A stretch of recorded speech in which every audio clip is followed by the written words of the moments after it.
ley de contaduría, en su gran promulgación, le dio el toque de sección al gremio que ya existía. Por eso es que día a día se agiganta en su tamaño y en septiembre cada año celebra con alegría. Escucha, colega, el gremio de contadores en su proceso vital celebra su trajinar otro año de labores, cumpliendo en muchos sectores gran labor profesional. En el campo laboral contamos con los mejores. El gremio de contadores en su proceso vital celebra su trajinar otro año de labores, cumpliendo en muchos sectores gran labor profesional.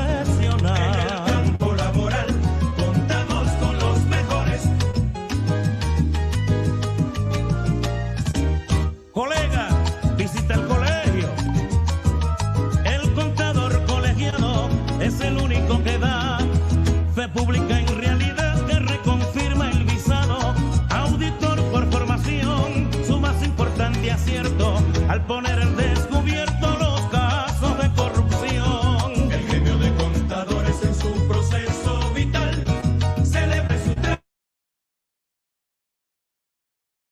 con la más alta eficiencia en la vida nacional. Nuestra labor es vital, vamos rumbo a la excelencia. El gremio de contadores en su proceso vital celebra su trajinar otro año de labores, cumpliendo en muchos sectores gran labor profesional. En el campo laboral contamos con los mejores. El gremio de contadores en su proceso vital celebra su trajinar otro año de labores, cumpliendo en muchos sectores gran labor profesional. En el campo laboral contamos con los mejores.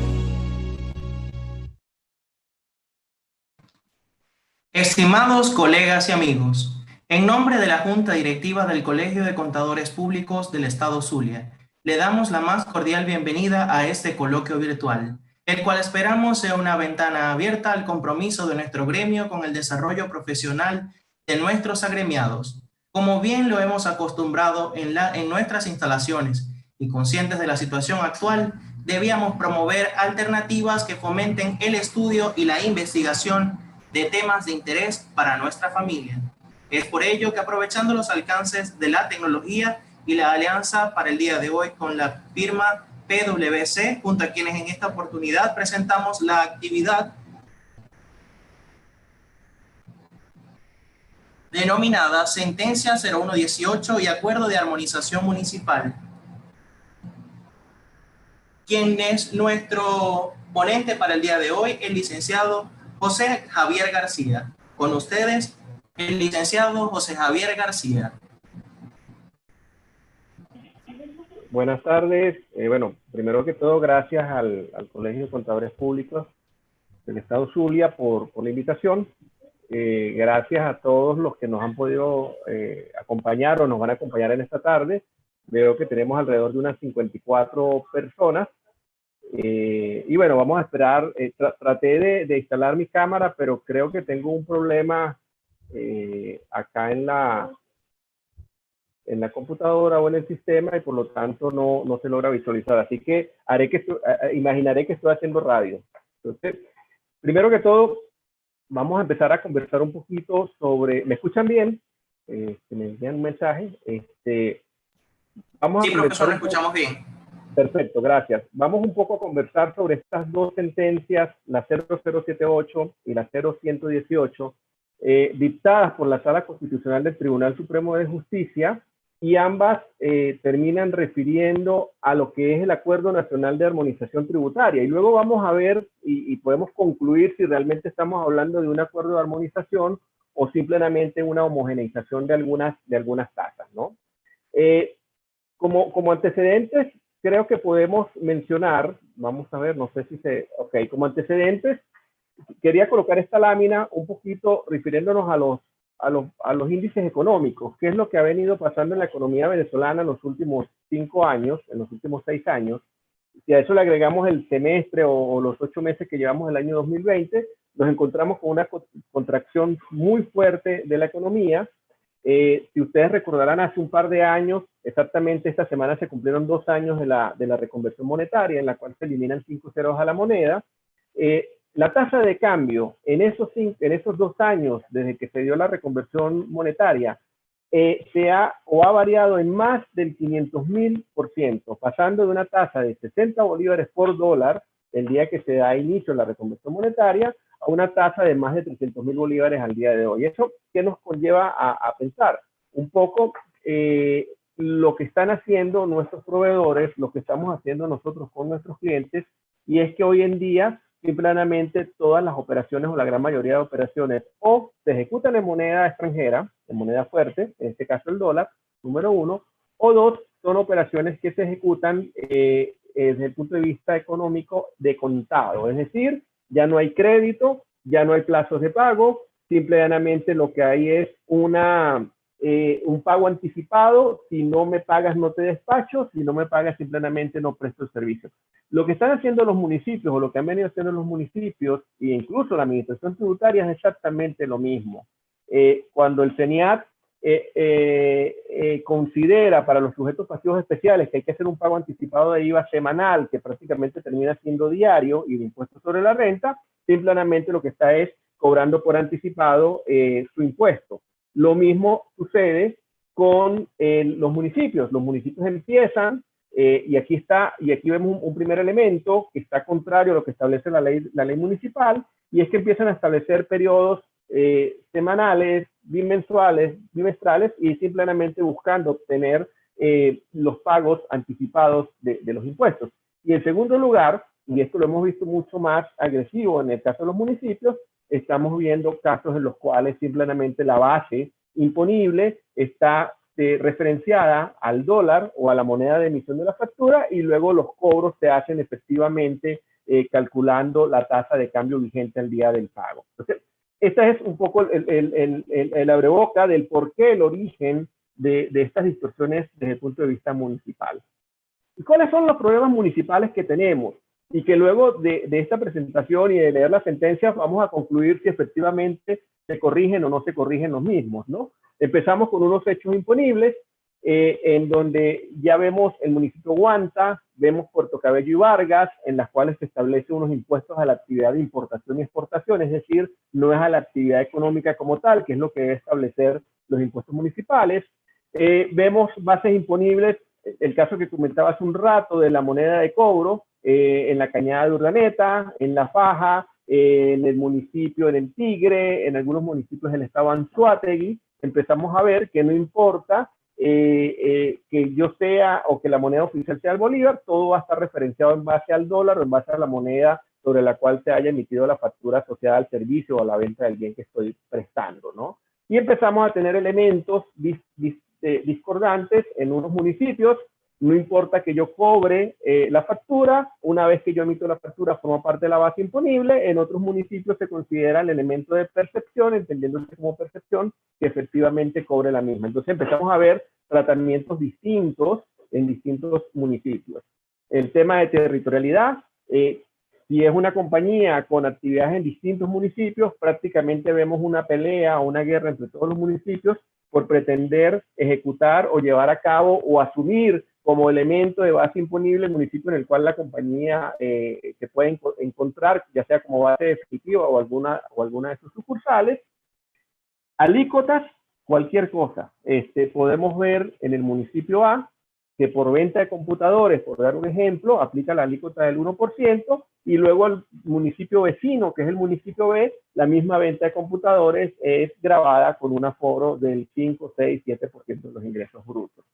Y el cumplimiento o periodos imponibles, lo comentábamos hace un rato, empezamos a ver cantidad o diversidad de ejercicios municipales, semanales, mensuales, bimensuales, semestrales, y creo que ya muy pocos, por no decir ninguno, de los municipios tiene o ejecuta el periodo anual, y esto es algo sobre lo cual vamos a referirnos más adelante. Entonces, ¿qué genera todo esto? Sin duda alguna, una gran distorsión, una gran inseguridad jurídica para los contribuyentes, sobre todo cuando hablamos de unos periodos bimensuales, mensuales o semanales, en los cuales hay modificaciones a dichas ordenanzas, y considerando lo que establece el Código Orgánico Tributario, por un tema de periodicidad, dichas ordenanzas entrarán en vigencia en el periodo que se inicie posterior a la modificación. Entonces empezamos, como señalaba, a generar algunos problemas de seguridad jurídica para cada uno de los contribuyentes en los cuales nos podamos encontrar, ¿no?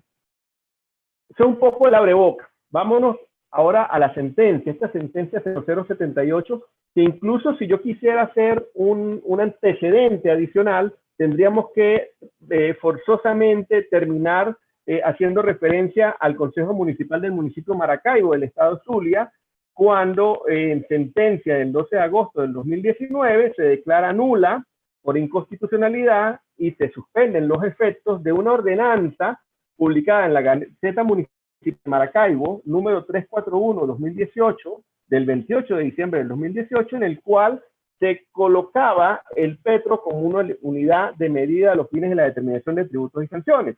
Básicamente lo que dice el Tribunal Supremo de Justicia en aquel momento es que el petro no está considerado en nuestra Constitución Nacional como un elemento o unidad de medida a los fines de la determinación de sanciones, y que tampoco está estipulado en el Código Penal correspondiente. Por esta razón, se suspende la aplicación de esta sentencia, de esta ordenanza, y se restituye la vigencia de la ordenanza del 23 de diciembre del 2016.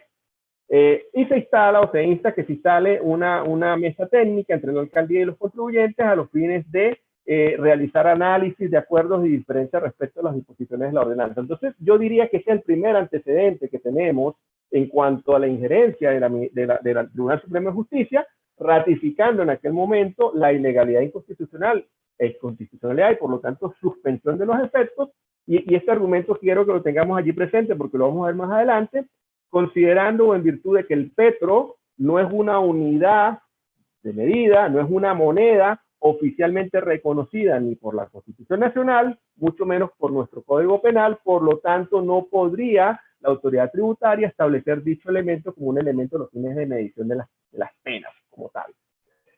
¿Qué tenemos en la 0078? En el año 2019, y quizás un poco en concordancia con lo que había sucedido en Maracaibo, el Consejo Municipal de Chacao sanciona dos ordenanzas. Una ordenanza en la cual se crean unidades de valores fiscales y una ordenanza de convivencia ciudadana del municipio.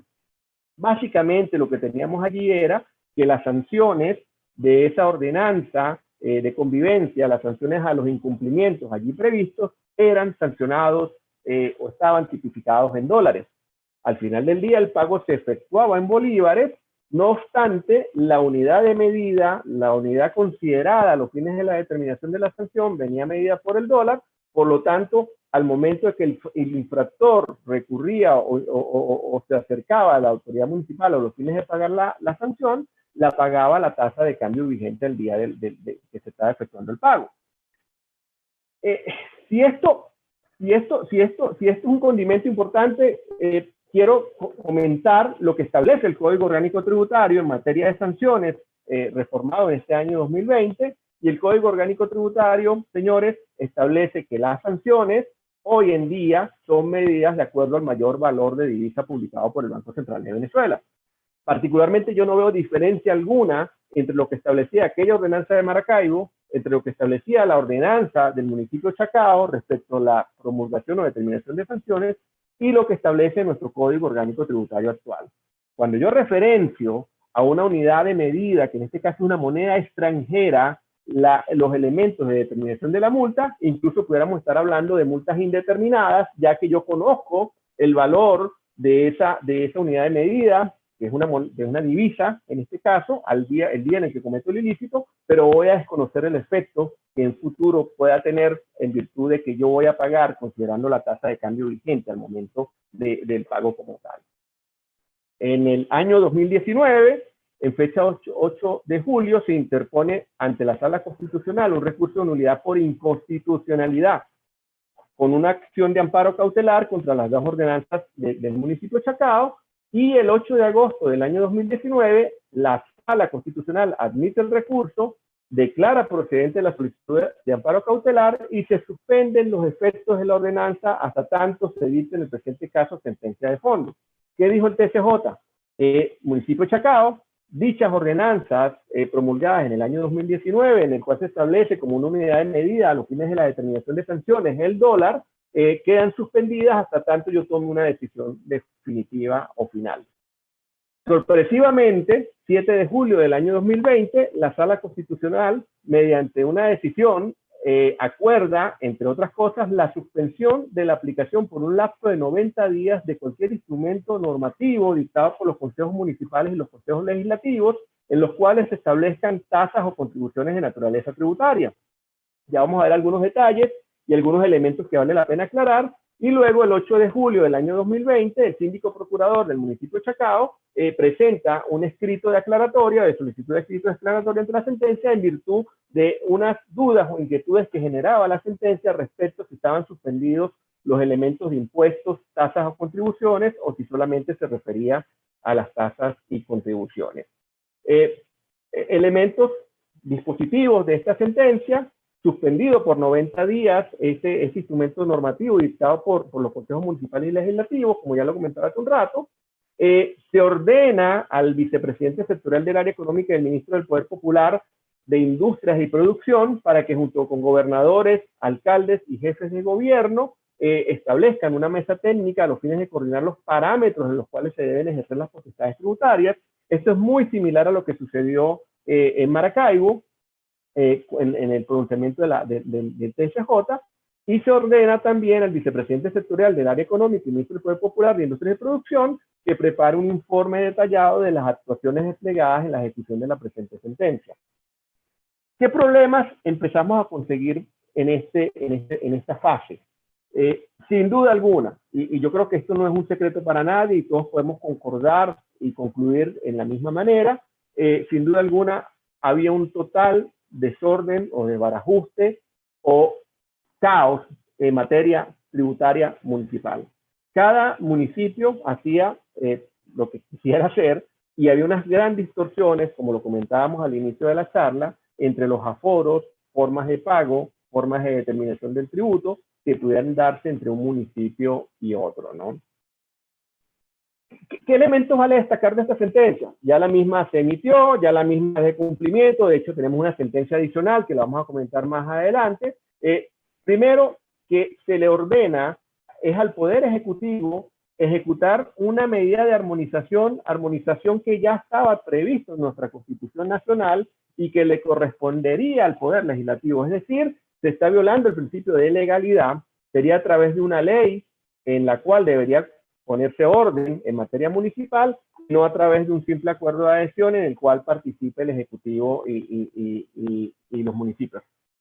Importante, sin duda alguna, la armonización tributaria municipal es necesaria. Lo que estamos, y nos parece un poco peligroso, es que sea a través de este medio, violando principios básicos que están en la Constitución Nacional. Se coarta el ejercicio de potestades tributarias atribuidas a los estados y municipios cuando el TCJ suspende la aplicación de tasas y contribuciones. Opinión con la cual concuerdo en principio de que es solo tasas y contribuciones y no los impuestos, ya que si se suspende la aplicación de los impuestos, simplemente los municipios estarían simplemente incapacitados de poder ejecutar todas aquellas actividades o funciones que les son conferidas por la Constitución, por lo cual estaríamos ante otra situación mucho más grave. Yo no quiero imaginar todos los municipios en los cuales no ejecuten ningún tipo de actividad, las calles llenas de basura, en donde no se da la recolección de los desechos y todas aquellas otras disposiciones u atribuciones que le establece mandatoriamente la Constitución Nacional. Esta sentencia va más allá de lo pedido. Esta sentencia era en principio solicitada y aplicable a aquellas dos ordenanzas del municipio de Chacao, sin embargo termina siendo de aplicación para todas las municipalidades a nivel nacional.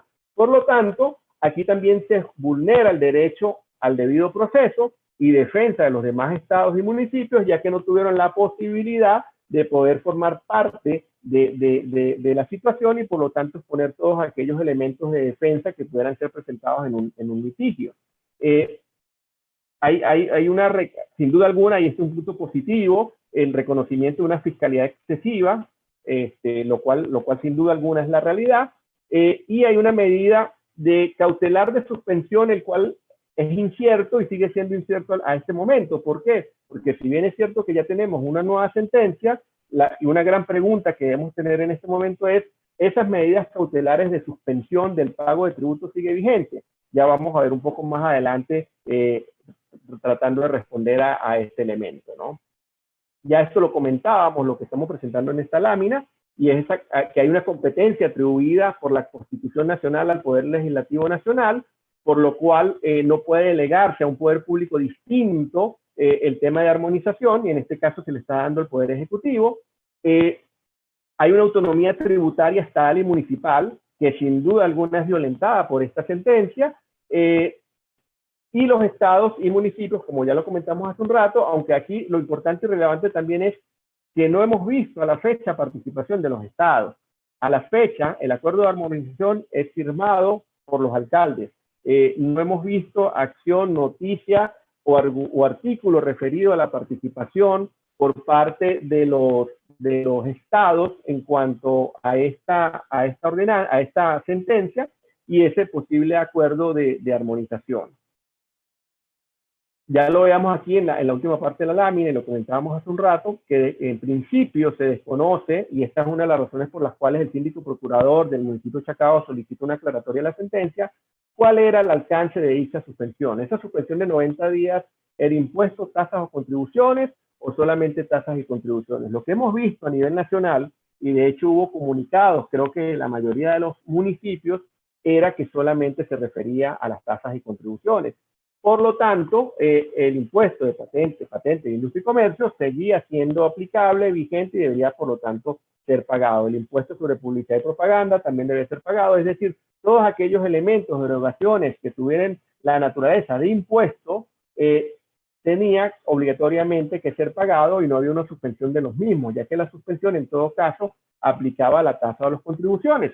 Y aquí vale la pena hacer referencia a qué es el aseo urbano y qué es lo que yo pago por aseo urbano. Desde el punto de vista de doctrina, se ha considerado que el pago por aseo urbano, por recolección de los desechos como tal, puede ser asimilado a una tasa, y por lo tanto, en principio, estaría cubierto bajo esa suspensión. Sin embargo, vemos que en muchos de los municipios dicha atribución o dicha actividad ha sido delegada en entes privados, por lo tanto entramos en una especie de conflicto en cuanto a si ese elemento como tal está suspendido o no. Vuelvo y repito, desde el punto de vista doctrinario, existen argumentos y elementos para señalar de que estaríamos en presencia de una tasa, y por lo tanto el mismo debería estar suspendido. No obstante, al estar esto en muchos de los municipios en manos netamente privadas, no imagino el caos que esto pudiera generar si ese elemento de suspensión aplica a estos conceptos y lo que ello generaría en cuanto a lo que es el tema de salubridad pública. Ya la aclaratoria lo comentamos, y en ese intermedio entre esa sentencia, la solicitud de declaratoria, sale a la calle un borrador de un acuerdo denominado Acuerdo Nacional de Armonización Tributaria. En principio, suscrito fecha 29 de julio, esto lo señala un poco la sentencia que vamos a ver luego, suscrito por 308 alcaldes, de los cuales tenemos 27 alcaldes que no firman el mismo. Este acuerdo es presentado ante la Sala Constitucional por parte del ciudadano vicepresidente sectorial del área económica en fecha 17 de agosto del 2020. Y aquí yo hago una referencia a dónde estamos. ¿Realmente estamos en presencia de una armonización o estamos en presencia de una mediana estandarización de algunos elementos asociados a la tributación municipal? Y son elementos que vamos a ver en algunos minutos, ¿no? Ese acuerdo está presentado y termina siendo validado de una u otra manera por el Tribunal Supremo de Justicia a través de la sentencia 0118, el cual señala, entre otros elementos, lo siguiente: ordena a todos y cada uno de los alcaldes suscriptores del acuerdo, ya dijimos que eran 308, a que en un lapso de 30 días continuos siguientes a la notificación de la presente decisión, a modificar o adecuar sus ordenanzas municipales relativas a los tipos impositivos y alícuotas de impuestos inherentes a las actividades económicas, de industria, y comercio e índole similar y los atenientes a inmuebles urbanos y periurbanos. Y notificar a aquellos alcaldes que no suscribieron el acuerdo, que son 27, a los fines que dentro de un lapso de 15 días continuos siguientes a la notificación procedan a manifestar ante la sala el acuerdo en cuestión. Es decir, ya obliga o es mandatorio que esos 308 municipios inicien sus actividades en un plazo de 30 días para reformar las distintas ordenanzas municipales y adecuarlas a lo que es el denominado acuerdo de estandarización o armonización en materia tributaria. No señala en la sentencia 0118 absolutamente ningún detalle respecto a la suspensión al poder tributario municipal. Es decir, que pareciera, y así lo interpreto particularmente, que esta sentencia 0118, al no señalarlo, sigue vigente ese lapso de suspensión de 90 días otorgado de manera previa y hasta tanto no haya un nuevo pronunciamiento de la sala en el cual incorporará estos 27 municipios adicionales que aún no han suscrito el acuerdo, ratificará que es de obligatorio cumplimiento y deberá ratificar incluso la suspensión ya o el término de expiración de esa suspensión de 90 días a los fines de que los municipios procedan nuevamente a efectuar el cobro de dichos impuestos. Y aquí es importante señalar que estamos en presencia de una suspensión, no es una condonación de deuda. Personas han interpretado que pudiéramos estar hablando que por esos 90 días no voy a cancelar los tributos municipales. Particularmente no soy de esa opinión, particularmente para mí lo que hay es una suspensión, plazo en el cual se debió haber llegado a un acuerdo, teóricamente se está llegando al mismo, y luego esos plazos o esos 90 días sobre los cuales estuvieron sujetos o suspendidos los tributos deberán ser pagados posteriormente ante la autoridad municipal. Y luego vamos a hacer algunos comentarios sobre qué elementos pudiéramos conseguirnos allí, ¿no? ¿Qué tiene este Acuerdo Nacional de Armonización Tributaria? Número uno, ya hay un clasificador único de actividades económicas. Ahora son 30 actividades económicas allí establecidas. Anteriormente, cada municipio tenía su propio calificador de actividades y había cualquier disparidad, cualquier semejanza, cualquier elemento que nos pudiéramos imaginar. Y lo otro, que es importante en mi opinión, es que se establecen ahora unos límites máximos y mínimos de aforo. Es decir, todas las municipalidades del país deberían tener o adoptar este clasificador único de actividades y en ningún caso sus aforos deberían exceder el máximo previsto en el acuerdo de armonización. ¿Qué veo aquí peligroso? Particularmente pensemos que un aforo venta de computadoras y el municipio A, hoy en día, esa venta de computadoras está sujeta a un aforo del 3%. Que de acuerdo luego al Acuerdo Nacional de Armonización Tributaria Nacional me establezca un mínimo entre el 2% y el 5%. ¿Qué va a pasar?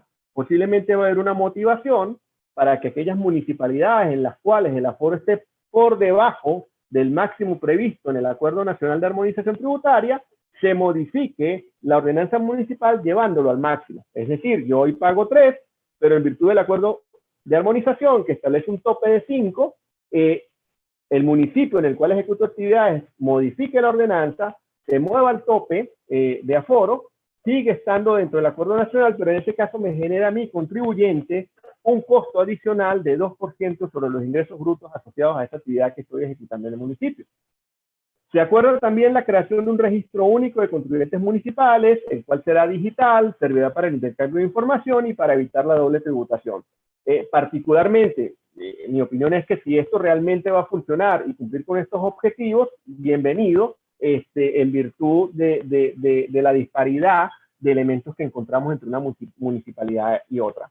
Que me puede a mí parecer quizás contraproducente en este momento, los problemas que estamos viviendo en el país en virtud de energía eléctrica, en virtud de internet. No sé el tiempo que esto pueda llevar, porque estamos hablando de una digitalización de una masa de contribuyentes con ciertas particularidades de acuerdo al municipio en el cual se encuentre ejecutando actividades, y esto sin duda alguna pudiera llevar bastante tiempo.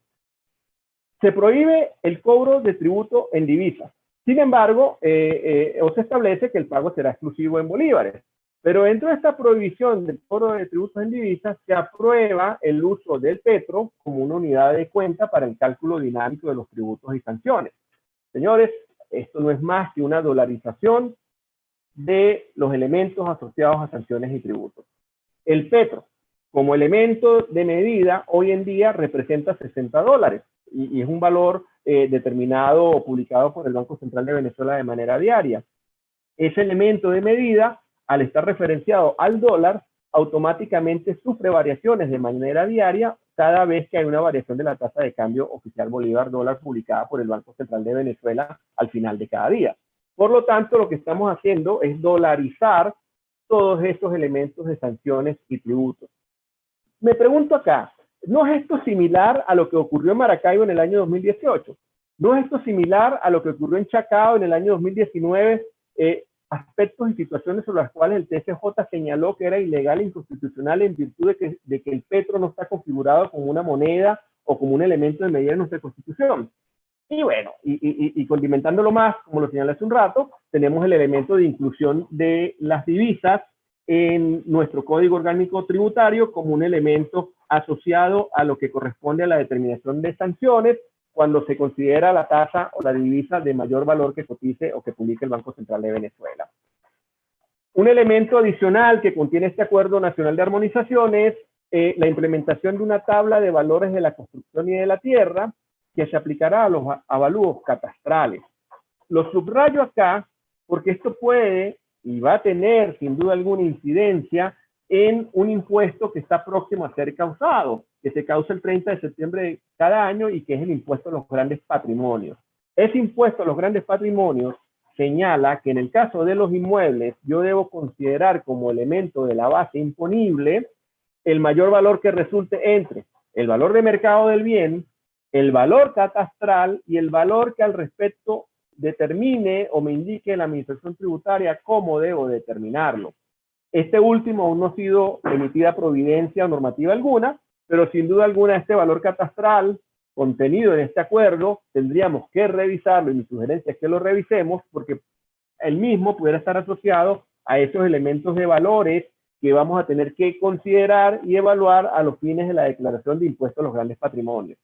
Y esta determinación de valores catastrales tiene como unidad de medida el petro. Por lo tanto, va a ser muy fácil, en principio, considerar cuáles son los elementos de área física, y lo puedo determinar de manera clara, del inmueble, la fecha, 30 de septiembre, y el valor de cotización que tenga el petro en ese momento. Entonces, este es un elemento fundamental que puede tener una influencia significativa en lo que se refiere a flujo de caja en virtud del impuesto a los grandes patrimonios, el cual, para que estemos en línea, solo aplica a sujetos pasivos especiales.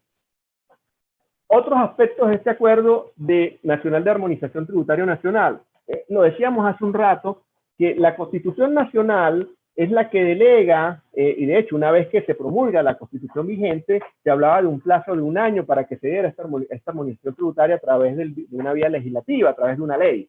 Sin embargo, acá lo que vemos es que es un documento firmado por un grupo de alcaldes en el cual luego lo que hay es una adhesión al mismo.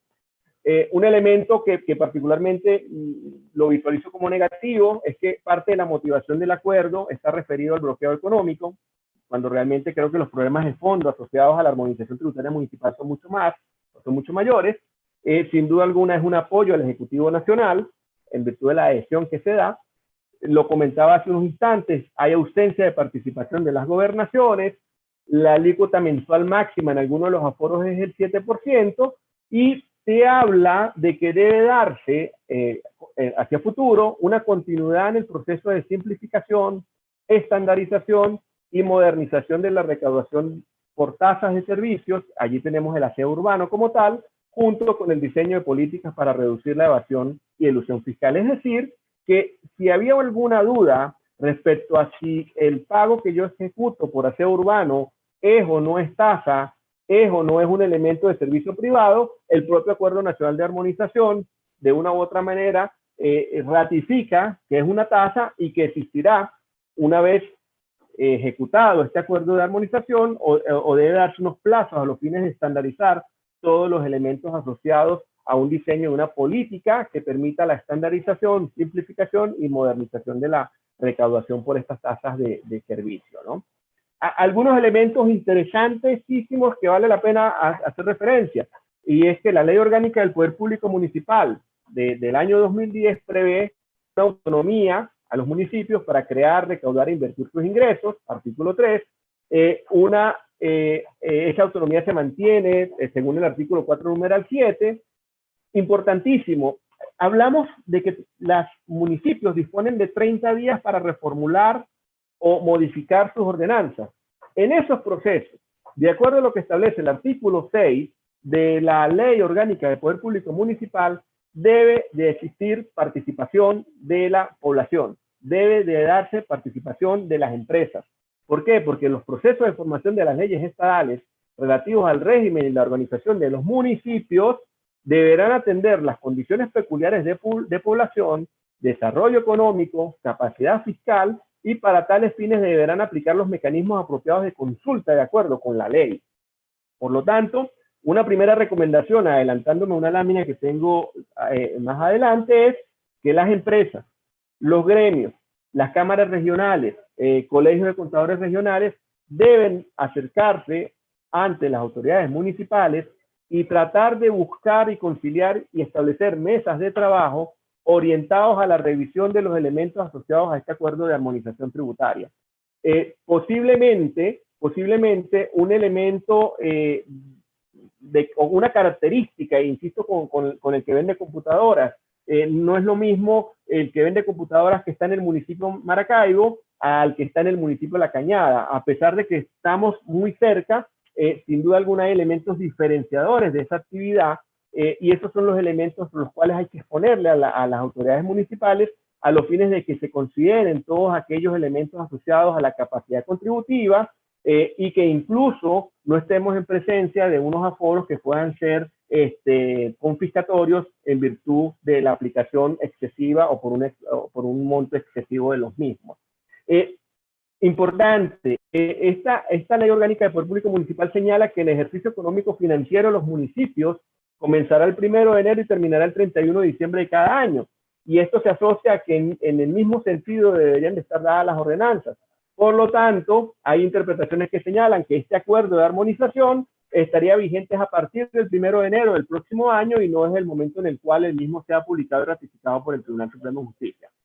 Desde el punto de vista práctico, yo sí creo que va a ser aplicable, y así lo va a establecer la sentencia, así lo va a establecer el Tribunal Supremo de Justicia, va a ser aplicable desde el mismo momento en el cual sea ratificado. Y posiblemente, y contrario a un principio que tenemos en materia constitucional y en materia tributaria, en el cual los tributos no pueden aplicarse de manera retroactiva, excepto aquellas normas tributarias las cuales se refieran a la aplicación de sanciones, siempre y cuando las sanciones sean beneficiosas al infractor, es que posiblemente nos encontremos que para este lapso de 90 días, sobre el cual estuvo suspendido el cobro de impuestos, de tasas y contribuciones, posiblemente apliquen aquellos elementos que estén incluidos en el acuerdo de estandarización. Vuelvo y repito, sería una excepción a ese principio de retroactividad que tenemos allí, ¿no? Vamos a ver qué tenemos por acá. ¿Qué hacer? Ya lo comentaba. Cada contribuyente deberá evaluar su situación, cuáles sus elementos frente a esa tributación estatal y municipal. Debe revisarse en forma conjunta, y aquí es donde exhortamos a que los gremios, las empresas, las asociaciones profesionales establezcan mesas de trabajo con las alcaldías a los fines de evaluar aquellos aspectos de distorsión y que tengan o remitan o representen elementos de confiscatoriedad en la determinación de estos tributos a pagar. Prudencia y buena fe.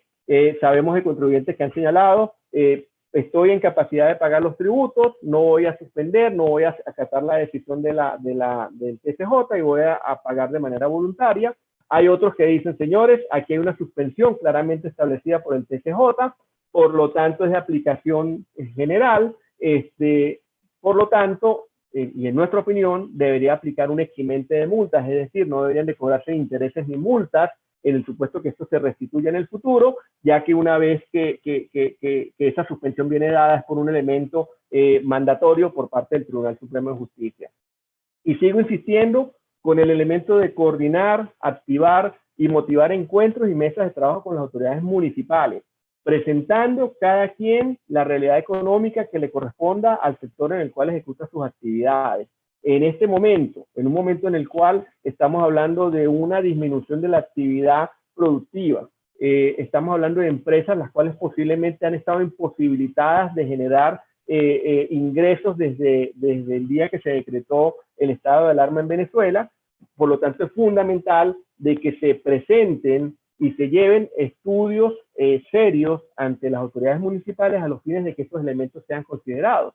Y dentro de estos elementos, una sugerencia es que se presenten elementos asociados a alivio tributario, es decir, a disminución de penas o a disminución de aforos, al establecimiento de rebajas, al establecimiento de beneficios tributarios, sobre todo considerando la realidad actual en la que nos encontramos. Es preferible que el día de mañana subsistan las 100 empresas que posiblemente están hoy y no que el día de mañana de esas 100 empresas, 98 tengan que cerrar sus puertas porque simplemente no tienen una capacidad económica, operativa y tributaria a los fines de poder cumplir con las obligaciones como tal impuestas. Algunas preguntas. ¿Qué pasa durante estos 90 días de vigencia de medida cautelar? En nuestra opinión, estos 90 días siguen vigentes, por lo tanto, se suspenden los elementos de tasas y contribuciones. En algunos casos nos preguntan, José, ¿debo presentar la declaración? ¿No la debo presentar? Cuidado con la declaración a la cual nos estamos refiriendo, porque en el caso de los impuestos, en nuestra opinión, sí siguen estando vigentes. Si son tasas y contribuciones, allí es donde, en nuestra opinión, aplica la suspensión. A pesar de esta nueva sentencia, en nuestra opinión, sigue vigente la suspensión o sigue vigente la medida cautelar, hasta tanto no haya un pronunciamiento propio y específico nuevamente por parte de las autoridades. No hay obligación de pagar tasas y contribuciones. Esa es la realidad de acuerdo a lo que establece la sentencia. No obstante, conocemos de casos en los cuales los contribuyentes de manera voluntaria han decidido hacerlo en virtud de un elemento, una estrategia económica en cuanto a lo que es la ejecución de sus actividades. Y ya como lo dijimos hace un rato, no se trata de una medida de suspensión en cuanto a una condonación. En nuestra opinión, una vez venza el plazo de la medida cautelar o se ratifique que ya la medida cautelar no está en vigencia, debe procederse, o los municipios tendrían la potestad de poder exigir el cobro asociado a este periodo mediante el cual se aplicaron las medidas cautelares.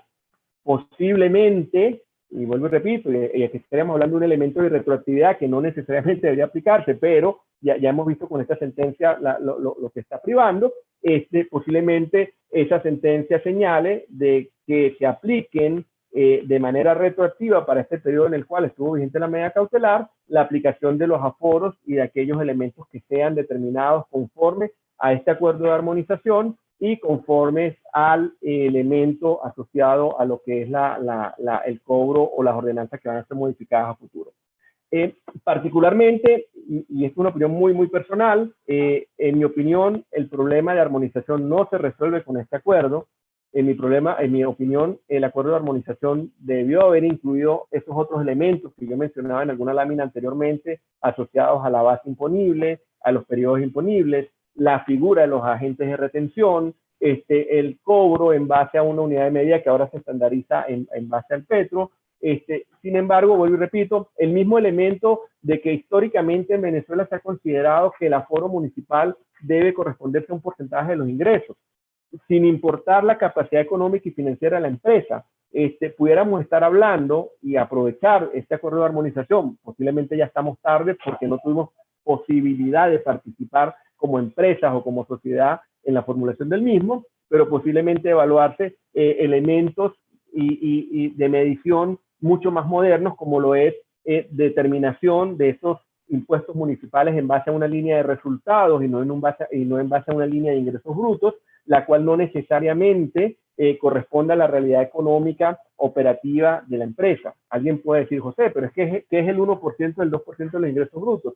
Bueno, ese 1 o 2% de los ingresos brutos puede significar que una empresa tenga que cerrar sus puertas a los fines de poder simplemente dejar de ejecutar actividades porque simplemente no tiene la capacidad económica y financiera de hacerlo, mucho menos en esta actual realidad económica. Entonces, ese elemento debió haberse considerado. Sé que puede ser de vanguardia para algunos, sin embargo, históricamente, como lo señalaba hace un rato, siempre la medición se ha medido tomando en base a los ingresos brutos, y por qué no cambiar ese paradigma y buscar, vuelvo y repito, que esa medición se ejecute o se realice en base a un elemento de rentabilidad y no necesariamente de ingreso bruto, el cual no representa una capacidad económica, financiera y tributaria para el contribuyente, y que incluso pudiera ser confiscatorio de acuerdo a los elementos o valores sobre los cuales pudiéramos estar hablando. Entonces, con esto, en principio terminamos.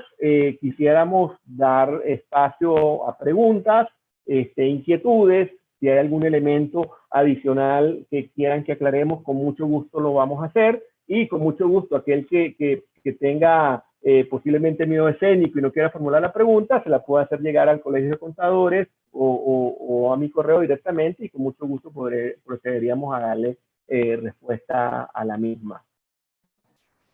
Buenas tardes. De esta manera iniciamos la ronda de preguntas y respuestas. Invitamos a todos los participantes. En la barra inferior se encuentra la opción de preguntas y respuestas. A quienes nos visualizan a través de YouTube, a través del chat, también pueden dejar su pregunta para que podamos atenderla durante la transmisión. Profesor, si quiere, damos unos minutos para que terminen de formular las preguntas. Y bueno, podemos ir dando acceso a estas que están acá. ¿Okay? Pregunta de Amelis Hull. En el caso de las sanciones, ¿se debe cancelar o esperar qué va a suceder? Si son sanciones generadas durante la vigencia de la medida cautelar, sin duda alguna, estas sanciones, en nuestra opinión, no deberían aplicar, porque es que yo no estoy pagando, no porque no quiera pagar, es que simplemente hay una disposición, en este caso del TFJ, la cual suspende la aplicación de ese elemento tributario. Lo que tengo que revisar, vuelvo y repito, es de qué concepto estamos hablando. ¿Es una multa asociada a los impuestos? Si la respuesta es que es una multa asociada o que deje de pagar los impuestos, en nuestra opinión los impuestos sí siguen estando vigentes. Lo que están suspendidos son las tasas y contribuciones. Ahora, si la sanción está asociada a una tasa de contribución que no estoy pagando en virtud del dispositivo previsto en la sentencia, el mismo no debería corresponderse y no debería aplicar. Creo que las preguntas adicionales están más o menos orientadas al mismo elemento. Si yo hoy recibo, por ejemplo, una sanción asociada al ejercicio 2018-2019, sin duda alguna, esa sanción es vigente y es aplicable, y si así está previsto en la ordenanza municipal, la debo cancelar. Por lo tanto, ¿qué tengo que ver aquí? ¿A qué se refiere la sanción? Tasas y contribuciones del periodo en el cual se otorgó la disposición de suspensión, o se refiere a periodos anteriores, y eso nos va a dar la respuesta sobre si procedería o no procedería.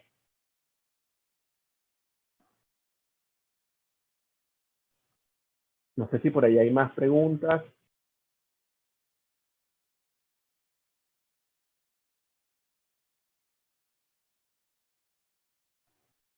Lo otro, que es una pregunta, aprovechando mientras que formulan las demás preguntas, es ¿a partir de cuándo es vigente esta sentencia?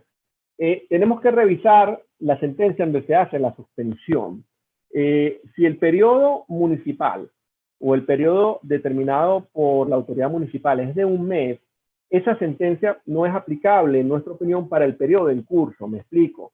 Si la sentencia es de fecha, X días de agosto, y ya el periodo es municipal, para ese periodo de agosto no es aplicable la sentencia, sería aplicable para el primer periodo que se inicie después de la promulgación de la misma, que sería el 1 de septiembre, si fuera el caso. Entonces, esos son los elementos o detalles que tenemos que evaluar y revisar. En el caso de la imposición de sanciones, es importante que involucremos a los expertos, ya sea la parte legal del Colegio de Contadores o el contador tributario, a los fines de poder diseñar y evaluar la estrategia a seguir.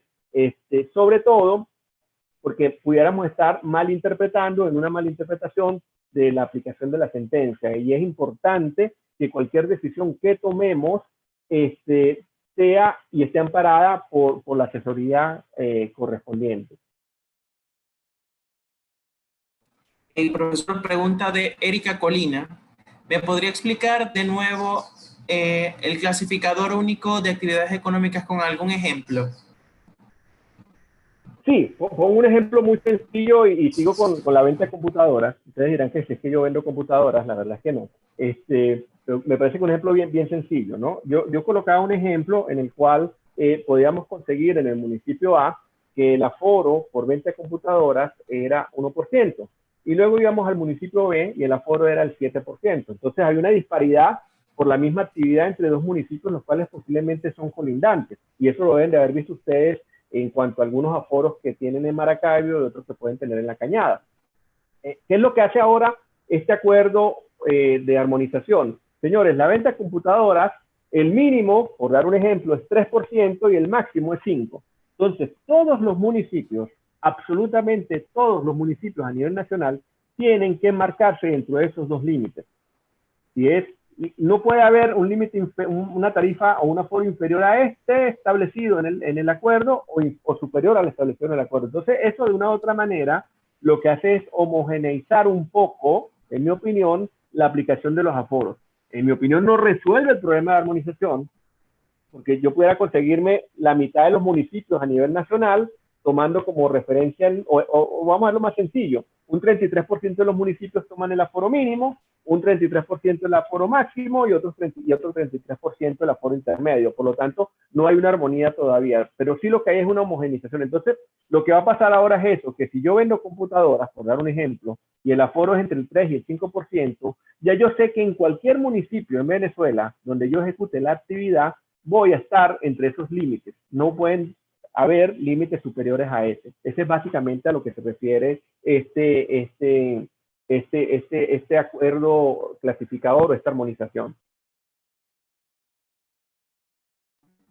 Con respecto a las declaraciones que deben realizarse asociadas a tasas y contribuciones, ¿aconsejan declarar y no pagar o simplemente no declararlas?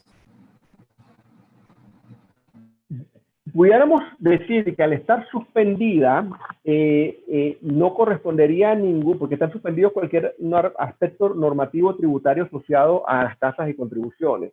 No obstante, yo por un tema más de demostrar la buena fe que existe en cada uno de los contribuyentes, y que esos son elementos que en un futuro luego yo puedo colocar como atenuantes en caso de una fiscalización, yo partiría de la posibilidad de por lo menos presentar un escrito haciendo referencia a los periodos en los cuales se causaron esas tasas y esas contribuciones y haciendo referencia a la sentencia. Es decir, dejaría por expresamente manifestada mi voluntad de que no estoy incurriendo con el pago no por un elemento asociado al contribuyente, sino por el mandato de esta sentencia.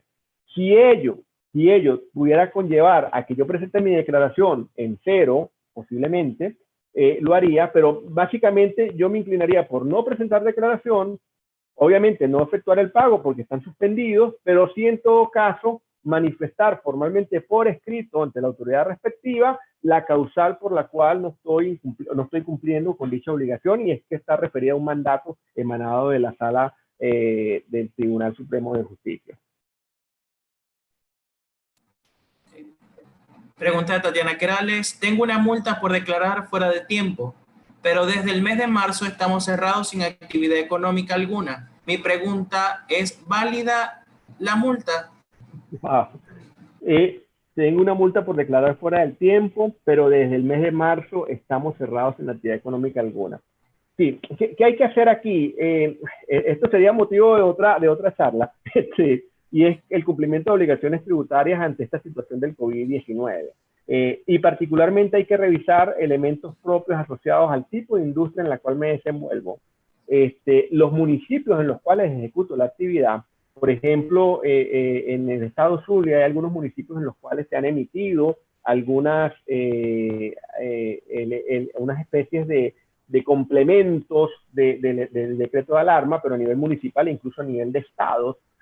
Todos estos elementos hay que considerarlos a los fines de documentar los elementos de prueba del por qué no cumplir con alguna obligación tributaria. Me explico, si yo lo que vendo son helados, en donde los helados no está considerado una actividad sobre la cual se van a ejecutar las actividades de probidad de acuerdo a lo que establece el decreto de alarma, no está dentro de aquellos 10 actividades, sin duda alguna, yo no puedo estar aperturando esa venta de helados porque lo que estoy es generando un posible foco de contagio asociado a esa prohibición o ese mandato que tengo en el estado de alarma, en el cual yo tengo que contribuir a evitar la propagación del virus. Entonces aquí entramos en una situación en la cual si la alcaldía me exige el cumplimiento de una obligación tributaria, puede ese cumplimiento de esa obligación privar sobre el derecho a la vida, porque cuando estamos hablando de que tenga que aperturar mi local, cuando no estoy autorizado a hacerlo, cuando tenga que generar una venta, cuando tenga la interacción con el público, con una posibilidad de contagio, en donde estoy afectando y generando un tema de salubridad pública y posiblemente estamos atentando contra el derecho a la vida, sin duda alguna esos son derechos que son superiores y que no pueden estar por debajo de la obligación tributaria. Yo lo que recomendaría en esos casos es que documentemos toda esa situación, toda la situación de cierre, e incluso se han dado casos en los cuales algunos contribuyentes, de manera voluntaria o propia, la persona encargada de las obligaciones tributarias se dirige a las oficinas de la alcaldía o de la autoridad tributaria respectiva y nos encontramos con que las oficinas están cerradas. Señores, documentemos dicha situación. Hoy en día tenemos teléfonos inteligentes, tomemos una foto, tomemos un video, dejemos evidencia de ese tipo de situación. Pero sin duda alguna, una obligación tributaria no puede privar sobre el derecho a la vida. Para la declaración del impuesto a los grandes patrimonios, ¿se deberá esperar alguna providencia en la cual sea obligatoria la dirección de catastro informar al contribuyente al valor real del inmueble a declarar? No hay que esperar providencia porque ya la ley establece de manera clara que yo debo considerar el mayor de los tres valores que menciona la norma. El valor de mercado, que es un valor que puedo determinar de manera propia o a través de un perito. El valor catastral, que si bien es cierto que los elementos de medida están en este acuerdo de armonización municipal, yo lo que sí haría es ver si es posible ejecutar ese trámite ante la autoridad municipal respectiva o documentar el por qué no lo pude hacer. Porque ¿qué puede pasar? Puede pasar en aquellos estados o municipios en los cuales hay una cuarentena total y que ya tenemos varias semanas o meses asociados al mismo, en donde no hay ningún tipo de actividad ejecutada, posiblemente ni la misma alcaldía está aperturando sus oficinas y mucho menos recibiendo solicitudes de actualización de la cédula catastral. Entonces, documentemos la razón por la cual no puedo obtener la cédula catastral actualizada y o documentemos que la estoy solicitando. Pero tiene que ser y emanar ese valor de la autoridad municipal, a pesar de que tengamos este acuerdo de armonización. ¿Para qué me sirve el acuerdo de armonización? Si es cierto ese borrador, porque cuando vemos los elementos de la sentencia no tenemos el anexo, pero pensemos que es cierto ese borrador, allí me establece ya unos parámetros. Yo lo que puedo hacer son ejercicios internos de cara a toma de decisiones o de cara incluso a flujo de efectivo futuro asociado a ese tributo, es hacer simulaciones respecto a esos valores referenciales que tengo allí en el acuerdo. Pero en todo caso, vuelvo y repito, yo tendría que solicitarle a la alcaldía respectiva la emisión del documento formal asociado al valor catastral. Lo que sí tengo que esperar, que no se ha dado a la fecha de hoy, que tendría que ser vía providencia, pero que ya la providencia la emitieron y dice que es vía página web del CENIAC, es la determinación de valores de acuerdo a los requisitos y fórmulas que establezca la Administración Tributaria Nacional. Eso aún no se ha publicado y eso teóricamente se va a publicar en la página web de la Administración Tributaria. Por aquí hay otra pregunta que dice que en el caso de sanciones que la ordenanza vigente es la del 2016. Sí, es 2016, que se ha mantenido vigente en el tiempo. Para mí la suspensión en principio, vuelvo y repito, aquí habla uno de elementos propios técnicos de derecho y luego de elementos de realidad o de operatividad. Técnicamente no era la sala, no es el Consejo de Alcaldes o la Asociación de Alcaldes la que tiene que llegar a un acuerdo de armonización. Eso debió haberse dado vía legislativo, vía una ley, sin embargo no se dio y por eso llegamos a esto. Técnicamente, la suspensión aplicaría para el próximo periodo imponible. Sin embargo, por lo que es la aplicación de hoy en día, la aplicación, por lo tanto, se está dando a partir de la publicación de la propia decisión de la sentencia por parte del Tribunal Supremo de Justicia. Tenemos una pregunta vía YouTube. Los impuestos municipales del año 2018 de facturación en divisa ¿se deben pagar al cambio del 2020 o al cambio del mes de facturación o cobranza? Si nos vamos, primero, ¿qué dice la ordenanza municipal? Porque, ¿qué hemos visto? Hemos visto esa práctica hacerse común en muchos municipios, y cuando revisamos la ordenanza municipal observamos que la misma no fue modificada, es decir, que la misma no establece de manera clara y expresa que en los casos de facturación en moneda extranjera yo debo pagar el tributo de acuerdo a la tasa de cambio aplicada a esa moneda extranjera y al aforo correspondiente. Eso no lo señala en muchas las ordenanzas. Allí, si ese fuera el caso, tendríamos que ejecutar nuestras acciones de defensa o de defensa de derechos, y tendríamos que solicitar una nulidad de esa ordenanza ante los tribunales. Posiblemente eso no lo vamos a hacer, o posiblemente sí, pero ese sería el camino a ejecutar si la interpretación de la administración municipal es contraria. Luego nos encontramos con ordenanzas en las cuales se modificó en esos términos y establece que el pago y la base o el aforo se aplicará sobre la moneda extranjera y que el impuesto se pagará considerando la tasa de cambio vigente el día del pago. En mi opinión, también allí hay elementos legales a ser considerados, pero sobre los cuales yo tendría que ir a un proceso de litigio y solicitar la nulidad de esa norma, tal cual como ocurrió en Chacao, tal cual como ocurrió allá en Maracaibo cuando se estableció el Petro, y allí es lo que tenemos que evaluar, ir a un proceso en los cuales posiblemente tenga una respuesta rápida del TCJ, posiblemente no. Para mí fue muy sorpresivo en el caso de Maracaibo esa decisión en la cual señalaba que el Petro no estaba como unidad de cuenta. Luego quizás pensaba que era mucho más fácil en Chacao por un tema distinto al legal. Bueno, es que establecí la divisa, el dólar, como una unidad de medida. Por lo tanto, como aquí no queremos nada con el dólar, de manera inmediata se da el pronunciamiento. Sin embargo, fueron sorpresivas en todo caso dichas decisiones, como sorpresiva está siendo esta decisión de armonización, pero allí tendríamos que evaluar, ir a un proceso de litigio en contra de las autoridades municipales solicitando la nulidad por ilegalidad e inconstitucionalidad de esas ordenanzas. ¿Qué pasa cuando la multa por declarar fuera del tiempo es por problemas del portal?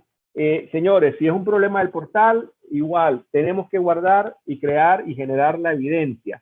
¿Cuál es la evidencia? Es que yo estoy conectado a mi computador, tengo electricidad, tengo internet y trato de ingresar al portal y simplemente me genera error. Bueno, tomemos la fotografía de la hora, donde se evidencia la hora, el día. Si hice la gestión varias veces al día, tomemos fotografía o print de pantalla de esos distintos momentos en los cuales intenté cumplir con la obligación tributaria, y luego, en la oportunidad que podamos, presentemos un escrito informándole a la administración tributaria la imposibilidad de poder cumplir con la obligación en virtud de un problema del portal. Esto es muy similar a lo que sucede con el CENIAT, pero vuelvo y repito, tenemos que documentarlo, porque ¿qué es lo que nos sucede en muchos de los casos? Damos por sentado de que no, es que el problema es general, es que el portal se cayó en todo el municipio y todo el mundo sabe que el portal no está funcionando, y posiblemente llamo al fiscal y el fiscal me dice, no, sí, tranquilo, no te preocupes que sabemos que el portal está fallando. Señores, hay 6 años y hasta 10 años, y dependiendo de lo que establezca la ordenanza, de prescripción. Dentro de 4 o 5 años no vamos a recordar específicamente que en la semana del 20 de agosto o que en la semana del 24 de agosto es que se cayó el internet o se fue la luz o había un problema en el portal. Entonces, si documentamos adecuadamente de que tengo el printer de pantalla, tengo la comunicación formal, e incluso nosotros hemos visto casos en los cuales, y ustedes lo habrán vivido más de uno, la semana aquella del primer apagón general a nivel nacional, hemos visto casos en los cuales la administración tributaria municipal y nacional han pretendido aplicar multas e intereses por el incumplimiento de la obligación tributaria de esos periodos en los cuales fue un hecho notorio y público que fue un apagón nacional. ¿Qué es lo que tengo que tener como prueba? Bueno, aquellos elementos que evidencien efectivamente las fechas y la imposibilidad de cumplir por parte del contribuyente. En los casos en los cuales esto se ha podido demostrar, las multas han sido anuladas. Pero en los casos en los cuales simplemente no hay un registro, no hay nada, y posiblemente no hay ni siquiera una persona de impuesto encargada de estos procesos, los contribuyentes han salido y han pagado las sanciones correspondientes cuando son elementos no imputables al contribuyente, sino fue un hecho fortuito de causa mayor como lo fue un apagón a nivel nacional. Tenemos un aporte acá, dice, del licenciado José Ferreira. En el CEDEMAT Maracaibo envían un estado de cuenta a los contribuyentes sobre los servicios municipales, específicamente el aseo urbano, el cual es una tasa que está suspendida por sentencia, lo cual bloquea la página para que el contribuyente pueda realizar sus declaraciones anticipadas mensuales de impuestos sobre actividades económicas. Tenemos... Sí, sí. De hecho pasa en varios municipios. En Chacao sucede lo mismo. Si yo no pago el impuesto municipal, quedo imposibilitado del pago de declaración del impuesto municipal. Lo cual es un absurdo, porque me estás violando mi propia capacidad de poder cumplir con mi obligación tributaria. Es decir, el incumplimiento me lo está generando la propia autoridad cuando establece un mecanismo de prelación asociado al pago de una tasa para poder calcular el pago o efectuar el pago del impuesto correspondiente.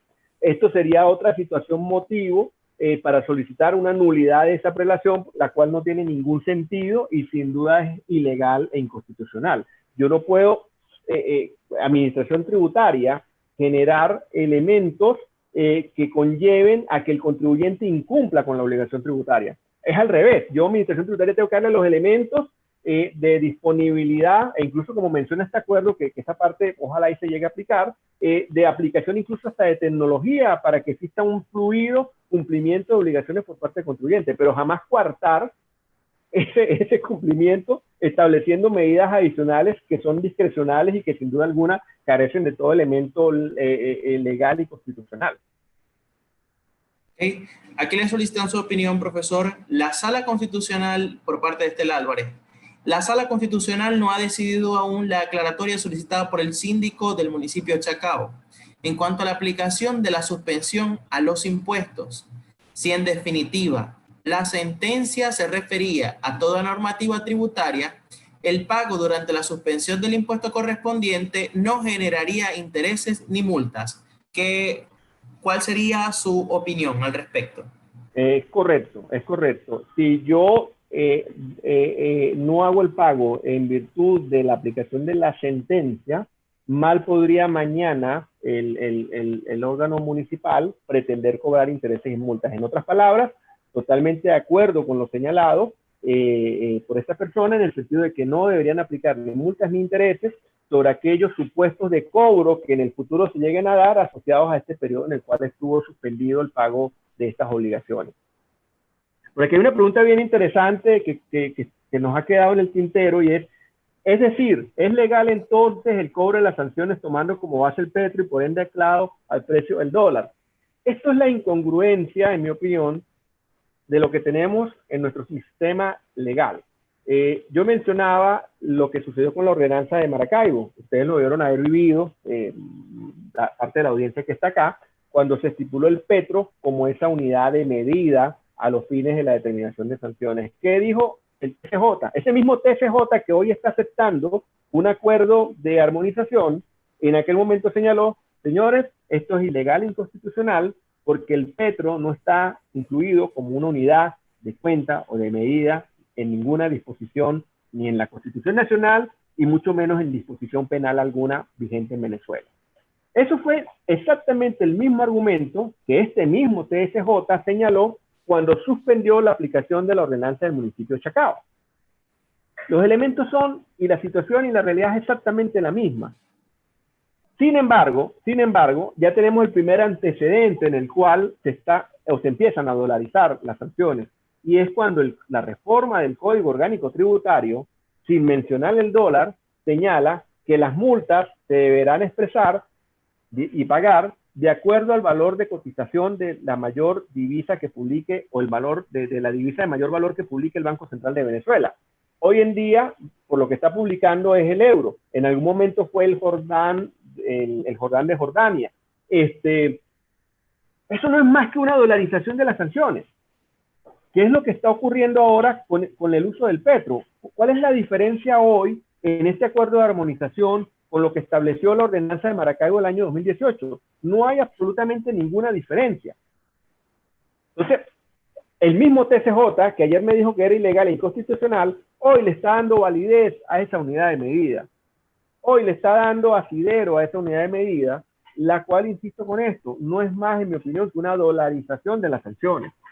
Tendría que, obviamente, darse una solicitud adicional, porque es que ya esto va a estar estandarizado de esa manera, y tendría que hacerse una solicitud de nulidad de ese elemento de unidad de medida que está siendo establecido hoy a través de este acuerdo de armonización. Y particularmente no sé, y quizás dudo que el TCJ vaya a señalar hoy que es ilegal e inconstitucional, pero desde el punto de vista teórico, apegado al estricto derecho, sin duda alguna estaríamos hablando de elementos que están siendo incluidos en este acuerdo de armonización que tienen grandes características de vicios ilegales e inconstitucionales. Tenemos otra pregunta por acá. ¿La suspensión de los servicios municipales aplican para empresas que no tienen actividad económica? Disculpa, ¿me puedes repetir la suspensión? La suspensión de los servicios municipales, supongo que la suspensión del pago de los servicios municipales, no, ¿aplican para las empresas que no tienen actividad económica? No, esta suspensión de la cual habla la sentencia de tasas y contribuciones, bajo esa interpretación que es única y exclusivamente de tasas y contribuciones, aplica para todas las empresas, estés o no estés operativa. Si la facturación es en dólar y la ordenanza no lo dice, aplicaría el decreto cambiario del Banco Central de Venezuela y se debería cancelar el impuesto con la tasa cambiaria que estipula el decreto. Cuidado con algo aquí. Hago aquí una corrección. Hace un momento dije el Jordán de Jordania. No, la moneda de Jordania es el dinar, que es la de mayor valor. Sin embargo, en aquella publicación que hace de manera diaria el Banco Central de Venezuela, el que aparece de mayor valor es el euro, y ese es el que teóricamente está siendo aplicado por la administración tributaria cuando determina las sanciones, ¿no? ¿Qué sucede? El convenio cambiario número 1, actualmente vigente, no olvidemos que la ley de ilícitos cambiarios fue revocada y hoy tengo el convenio cambiario número 1. El convenio cambiario número 1 básicamente lo que me habla es de libertad cambiaria, entre comillas, me habla de la sustitución en cuanto al pago de obligaciones, es decir, si yo tengo una obligación en dólares la puedo liquidar en bolívares o viceversa. Yo lo que verificaría, como lo dije hace un rato, en los casos de facturación en moneda extranjera, y en cuanto al pago es qué establece la ordenanza como tal. Porque aquí nos estamos consiguiendo con algunos problemas incluso de que nos pueda conllevar a considerar de que el pago de ese tributo es confiscatorio. Ejemplo, yo facturé cuando el dólar estaba en 60 bolívares, es decir, hace 2 años cuando se reinició la conversión monetaria. Ese dólar, pensemos, que estaba a 60 en aquel momento, el aforo era el 7%, entonces $1 por el 7% son 7 centavos de dólar. Esos 0,7 centavos de dólar, multiplicado al día de hoy, que yo tuviera que pagar el impuesto, me da un impuesto de 23.450. Posiblemente hoy la cuantía del impuesto es mayor, en algunos casos, pudiera darse el caso, superior a lo que fue la base imponible. Allí estaríamos hablando incluso de elementos de carácter confiscatorio. ¿Por qué? Porque lo que no puede sin duda es que un tributo supere en cuantía al elemento de la base imponible, independientemente de que mi facturación en este caso sea en dólares. ¿Por qué? Porque yo ese tributo lo generé, o ese bolívar, o esos 60 bolívares asociados a ese dólar como ingreso bruto, que es lo que forma parte de la determinación del tributo municipal, se generó en el año 2018 y fueron 60.000 bolívares. Ese es el ingreso bruto que debería ser considerado a los fines de la determinación de la obligación tributaria. Vuelvo y repito, aquí tendríamos que hacer los respectivos análisis, revisar en qué términos está la ordenanza. Yo no sé si este acuerdo de armonización, mi respuesta en principio es que no soluciona ese tema. ¿Por qué? Porque aquí posiblemente se va a anclar al petro es el mínimo tributable, el cual, por cierto, también tiene características ilegales y confiscatorias, porque tomando la referencia de la persona que preguntaba, ¿qué pasa si yo no estoy ejecutando ninguna actividad? Bueno, si no estoy ejecutando ninguna actividad y este impuesto sobre las actividades económicas, mal podría yo estar pagando un tributo.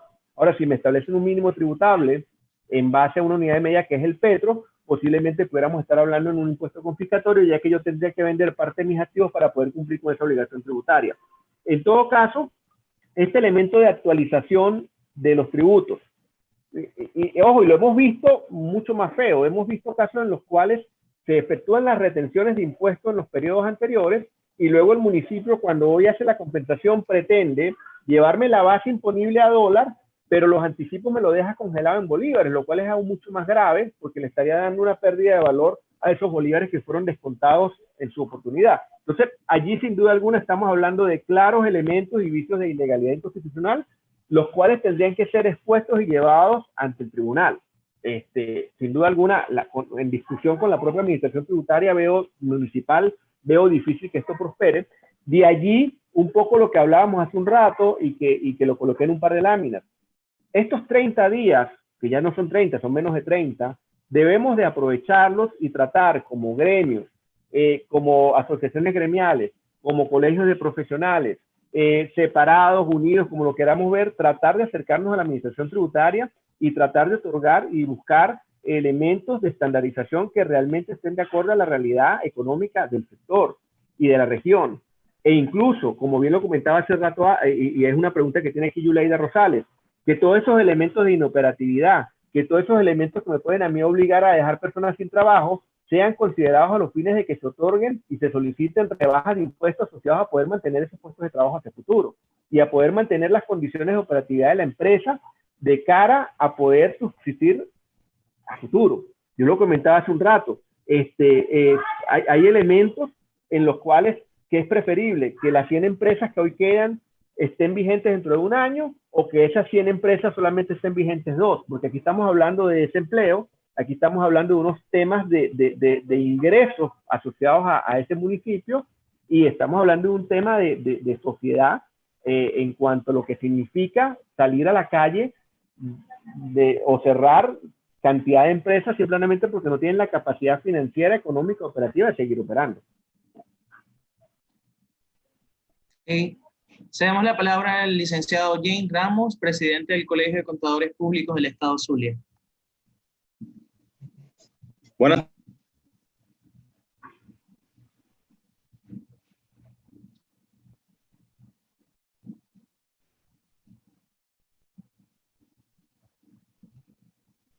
Buenas tardes, José Javier, ¿cómo estás? Bien, muy bien, buenas tardes. Gusto saludarte. Bueno, primero darte las gracias en nombre del gremio por la brillante exposición del día de hoy. Agradecido siempre PwC y tú más que todo siempre acompañándonos en todas las actividades académicas que realizamos. De verdad que comparto en su mayoría toda tu intervención y quisiera hacer un poquito de historia, José Javier.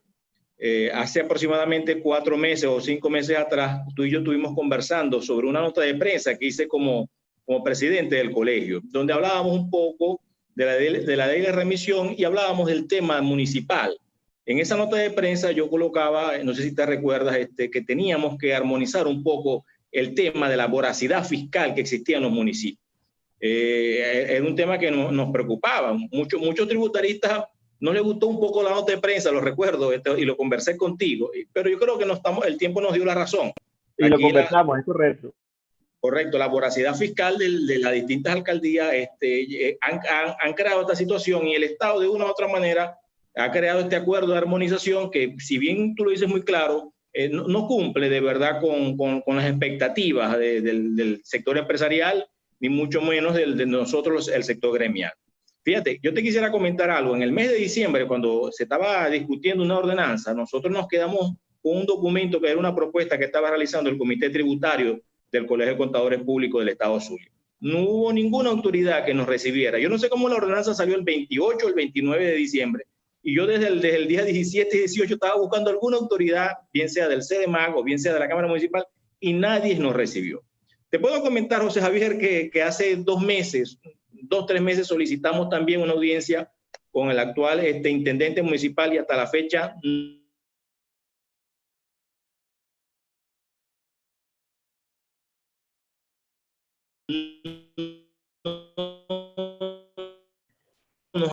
nos dieron una fecha y nos suspendieron el tema no solamente de la voracidad, sino el tema de lo difícil que es aquí declarar el problema eléctrico.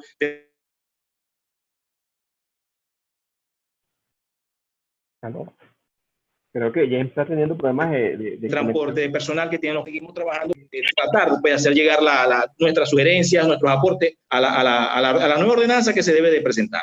Aunado a ello, hay un tema que me preocupa mucho, que tú tocaste con mucho interés, que tiene que ver con el impuesto a los grandes patrimonios. Para nadie es un secreto, aquí en Maracaibo los inmuebles han aumentado, hicieron ya un ajuste, José Javier, que estoy sin duda que se está dando la mano la municipalidad con la Administración Tributaria Nacional en relación a este tema. Cualquier contador que nos esté escuchando puede aseverar lo que estoy diciendo en este sentido. ¿Qué te quiero decir? Que los inmuebles han aumentado un 3.000, un 4.000%. Sin duda, cuando vayamos a hacer la declaración en el mes de octubre que nos corresponde del impuesto a los grandes patrimonios, vamos a ver ahí un inmueble que va a tener un impacto en esa declaración y estamos frente a una doble tributación, JJ, y me gustaría conocer tu opinión en relación a ese tema. De más está decirte que, bueno, muchísimas gracias por tu participación, gracias por siempre estar atento al Estado Zulia. Bueno, cuando nos hagas unas visitas aquí al Estado, están las puertas abiertas a nuestro gremio y ojalá en el mes de septiembre pudiéramos contar con tu presencia de nuevo en cualquier tema tributario, José Javier. Claro que sí, con mucho gusto y bueno, agradecido y encantado. Ya son varios años cercano a la región, en los que he tenido la oportunidad de ver y vivir y palpar la realidad del Zulia, ¿no? Este impuesto a los grandes patrimonios, wow, para empezar, es un impuesto que prácticamente está en desuso a nivel mundial. ¿Y por qué está en desuso a nivel mundial? Porque es que es un tributo que genera una doble tributación. Me explico. ¿Cuál es la razón por la cual se incrementa mi patrimonio? Mi patrimonio se incrementa básicamente por dos razones fundamentales. Una, la actividad que yo ejecuto generadora de renta, sobre la cual cancelo un impuesto sobre la renta. Y dos, es cuando recibo una herencia. Al recibir una herencia, esa herencia también es tributable vía impuestos de sucesiones y donaciones. Entonces, a nivel mundial, este tributo ha caído en desuso y en los sitios o en los países en los cuales aún hay una aplicación del impuesto a los patrimonios, algunas regiones en España, hay algo en Colombia, algo en Argentina y creo que algún otro país por allí que se me escapa, incluso aplica de manera específica para las personas naturales y no para las personas jurídicas.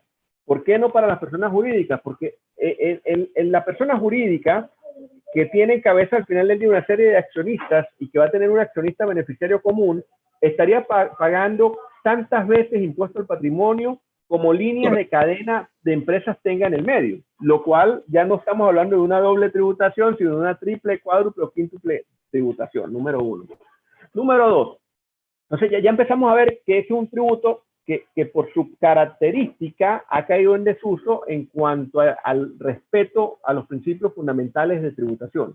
Número dos, caso Venezuela, y no solo caso Venezuela, caso nivel mundial ante COVID-19. El impuesto al patrimonio es un impuesto que no grava ninguna actividad de renta, no grava, no hay una capacidad económica, no hay una capacidad operativa. Posiblemente en septiembre del año pasado, la compañía estaba operativa, 70% de capacidad operativa posiblemente. Señores, posiblemente hoy está totalmente inoperativa. Hoy cerró, no ha vuelto a generar un bolívar de ingreso. Por lo tanto, para hoy, ese sujeto pasivo especial, que sí tiene un patrimonio, pagar un impuesto cuando no está ejecutando ninguna actividad y tenga que él salir a vender parte de sus activos para poder generar la cuota tributaria, estaríamos hablando sin duda alguna de un impuesto confiscatorio. ¿Qué es lo que uno esperaría? Y es lo que están haciendo los demás países. Y por recomendación de la OCDE, del Banco Mundial, del Fondo Monetario Internacional, se están sugiriendo, y cada jurisdicción lo evalúa, un paquete de medidas denominadas de alivio tributario. Menciono algunas muy rápidamente y que aplicaría en Venezuela. Suspensión de los anticipos mensuales de IVA y de impuestos a la renta. Suspensión de los procesos de fiscalización agresivos por parte de las distintas administraciones tributarias por un periodo hasta tanto no finalice el COVID-19, por ejemplo. Otro que podría ser, es que las pérdidas que yo estoy generando en esta realidad son distintas a las pérdidas que yo generé al ejercicio anterior, porque las pérdidas del ejercicio anterior estaban en una economía operativa.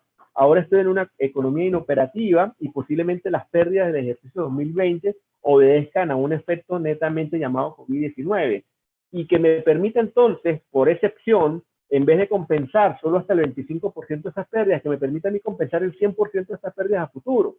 Que se suspendan todos aquellos procesos de litigio en los cuales exista o se esté llevando a cabo por parte de la Administración Tributaria. Ojo, y no es que estamos pidiendo una suspensión de por vida, no, es una suspensión hasta tanto las condiciones económicas del país y del contribuyente estén adecuados o estén acordes. Entonces hay una cantidad de elementos y entre esos yo incluiría suspensión de la aplicación del impuesto a los grandes patrimonios. No tiene sentido para el contribuyente que está inoperativo, que está generando grandes pérdidas, que está trabajando a su capacidad mínima, también generar un flujo de caja a un impuesto al patrimonio que no le genera ningún tipo de beneficio. Esa es la realidad con la que nos encontramos en este momento.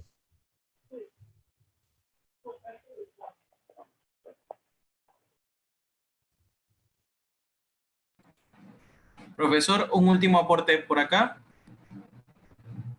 Sí, aquí estamos. La ordenanza dice al final que lo no contemplado en él se apegarán al Código Orgánico Tributario. Sí, es cierto, pero ¿qué va a pasar ahora? Pareciera que este acuerdo de armonización, insisto, para mí la armonización es solo el título del acuerdo, en realidad no es una armonización del sistema tributario municipal. Va a homogeneizar varias cosas. Por ejemplo, una de ellas es el tema de las sanciones. Por lo tanto, ya ahora mis sanciones van a estar medidas en petro. Ahora, tú me preguntas a mí, ¿cuál es la realidad o diferencia entre el petro y lo que establezca el Código Orgánico Tributario al decirme que utilice la divisa de mayor valor que publica el Banco Central de Venezuela? La realidad es que vamos a llegar al mismo resultado. En ambos casos estaremos hablando de una expresión ya en moneda extranjera de lo que son mis sanciones. Entonces, si bien es cierto que el código, que la mayoría de ordenanzas, por no decir todas, establecen que lo que no esté allí previsto aplicaría el código, ya en todos estos elementos que teóricamente se van a homogeneizar o a estandarizar, ya ahí tendría una normativa propia particular a ser aplicada por absolutamente todos los municipios. Pero sí, es cierto lo que establece esto. Y por aquí Carlos Torres pregunta, ¿Chile está aplicando estas medidas de suspensiones de tributos? Sí, lo está aplicando Argentina. Colombia hace un par de meses o mes y medio incluso decretó 3 días sin IVA. ¿Por qué 3 días sin IVA? Bueno, era una forma para incrementar el consumo y motivar el consumo en una época de pandemia.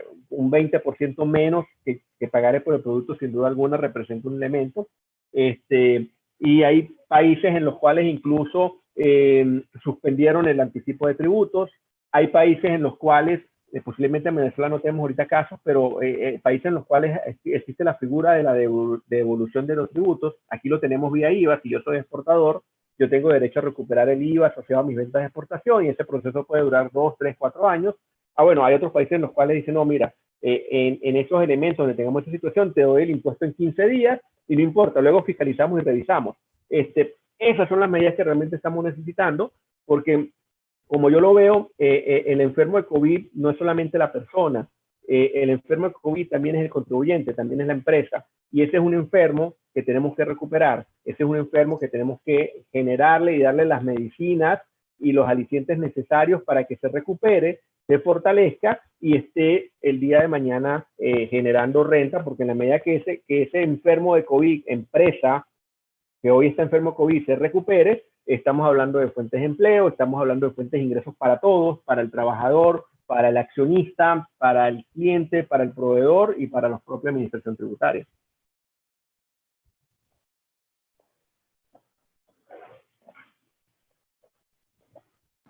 Tenemos otro aporte por acá. Dice, acá en Chile, de hecho, están ayudando a la clase media con un aporte de contribuyente por honorarios. Sí, de hecho, creo que leí ayer algo también en Estados Unidos. Hay varios países en los cuales incluso hay unos aportes por parte del Estado hacia ciertos sectores, los más desvalidos, en cuanto a alguna especie de bonificaciones o de pagos. Es así. Realmente, para el que quisiera ahondar un poquito más, yo incluso les puedo enviar, y luego se lo pueden solicitar al colegio, un artículo que escribí hace un mes y medio aproximadamente, en el cual hago una numeración de algunas medidas asociadas al alivio tributario. Tengo 2 artículos, uno asociado a lo que establece el Banco Mundial y otro asociado un poquito más a la realidad de Venezuela. En síntesis son muy parecidos, pero bueno, con mucho gusto lo puedo circular.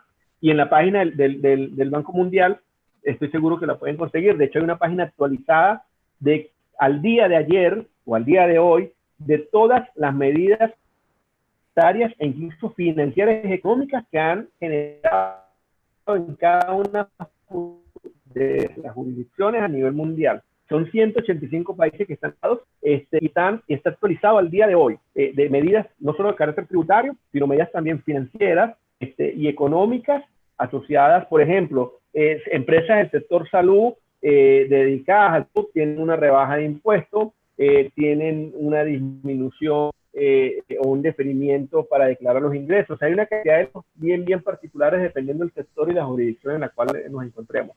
Los invito a que revisen la página del Banco Mundial, y allí incluso está en español esta información, y como lo señalaba hace un rato, es información actualizada.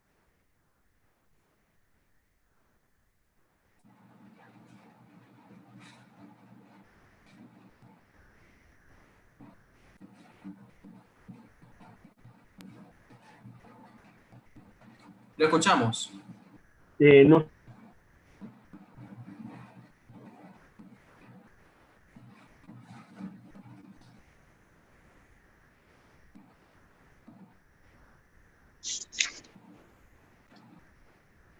...185 países han emitido decisiones o sugerencias o tomado decisiones sobre temas financieros, tributarios y económicos para paliar el efecto de la pandemia.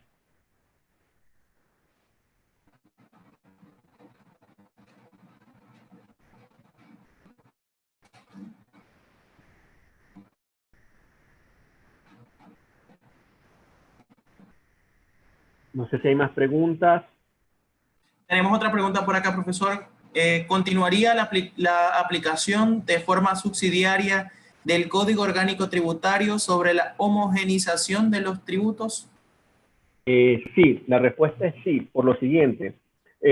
Conocemos de ordenanzas en los procedimientos de acción de reparos, litigios, plazos, simplemente se limitan ellas a señalar de que se cumplirá con lo establecido en el código. Es decir, la ordenanza me habla solamente de los aforos, me habla ahora de la inclusión del petro como unidad de medida, por ejemplo, pero me refiere que todo lo establecido, previsto respecto a los procesos de notificación, de reparos, emisión de reparos, se seguirá por lo previsto en el Código Orgánico Tributario. Por lo tanto, la respuesta es sí, se sigue aplicando de manera supletoria.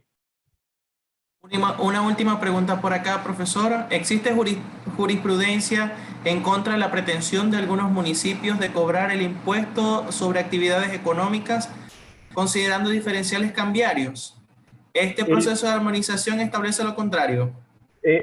Sí, hay jurisprudencia muy vieja, en el cual de manera clara, precisa, sin duda alguna, establece que no se cobrarán impuestos municipales sobre diferencias en cambio, sobre intereses que generen por una posición pasiva. Es decir, yo presté dinero y generé un interés. Esa es una renta pasiva, por lo tanto allí no se genera impuestos. No hay una actividad económica que yo esté ejecutando, porque no es mi actividad como tal. Por esas rentas pasivas no se genera impuestos municipales. Y hay bastante y voluminosa jurisprudencia al respecto. Mi opinión particular, ojo, el acuerdo de armonización no lo tenemos un borrador. En ese borrador no se habla absolutamente nada de lo que se está comentando en este momento. Mi percepción es que este problema va a seguir. Es lo que hoy en día me atrevo a anticipar, porque allí no va a haber una armonización. Por eso es que yo hablo de que aquí no hay una armonización más allá que el título del documento. Aquí lo que hay es una homogeneización parcial en algunos conceptos de la tributación municipal, pero realmente no hay una armonización como tal. Y mi percepción es que este problema que estamos teniendo, lo vamos a seguir teniendo a futuro y no se va a resolver por este acuerdo de armonización. Profesor, no tenemos ninguna otra pregunta.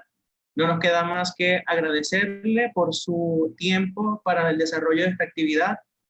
En nombre del Colegio de Contadores Públicos del Estado Zulia y del Instituto de Desarrollo Profesional Le damos las gracias a todos los asistentes y al ponente por su excelente participación en la actividad del día de hoy.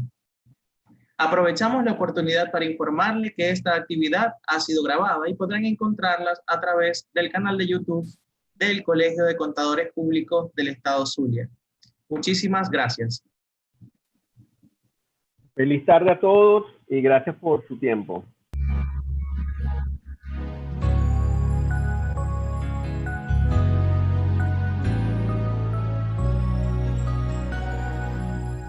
La ley de contaduría, en su gran promulgación, le dio el toque de sección al gremio que ya existía. Por eso es que día a día se agiganta en su tamaño y en septiembre cada año celebra con alegría. Escucha, colega, el gremio de contadores en su proceso vital celebra su trajinar otro año de labores, cumpliendo en muchos sectores gran labor profesional. En el campo laboral contamos con los mejores. El gremio de contadores en su proceso vital celebra su trajinar otro año de labores, cumpliendo en muchos sectores gran labor profesional. Laboral, contamos con los mejores. Colega, visita el colegio. El contador colegiado es el único que da fe pública en realidad, que reconfirma el visado. Auditor por formación, su más importante acierto al poner en descubierto los casos de corrupción. El gremio de contadores en su proceso vital celebra su trajinar otro año de labores, cumpliendo en muchos sectores gran labor profesional.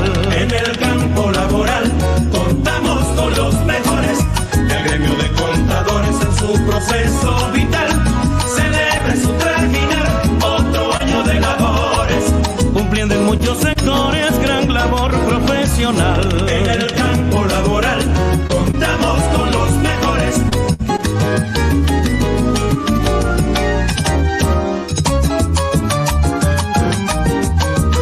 Juan Laya fue un confesor que llevó la ley por dentro, crítico del reglamento y del gremio defensor, luchador de noble acción, un incansable soldado que en vida estuvo entregado a esta gran institución. El gremio de contadores en su proceso